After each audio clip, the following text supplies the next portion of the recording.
দিন খেটে। চুপ থাকেন, আপনার ছেলেকে দিয়ে কিচ্ছু হবে না।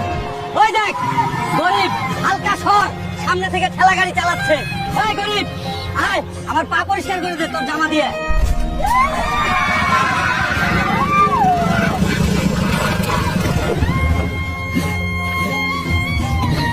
এই বড় লোকের ছেলেগুলো আমাকে জ্বালিয়ে মারতেছে। আমার একদিন সুযোগ আসবে, তখন ওদেরকে দেখিয়ে দিব। যে কেউ টাইগার খানকে হারাতে পারবে তাকে 10 কোটি টাকা উপহার দেওয়া হবে। এই তো সুযোগ, টাইগার খানকে হারাতে পারলে আমি বড় লোক হয়ে যাবো। আমি ওকে হারাবো।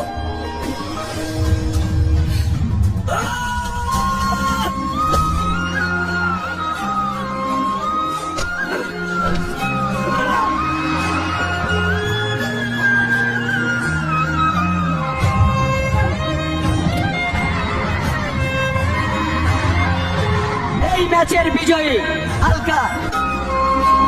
আমি গরিব ছিলাম, আজ আমি বিজয়ী। কিরে, আমাকে গরিব বলছিলিস না? এখন দেখ, আমার কাছে তোদের থেকেও দামি গাড়ি।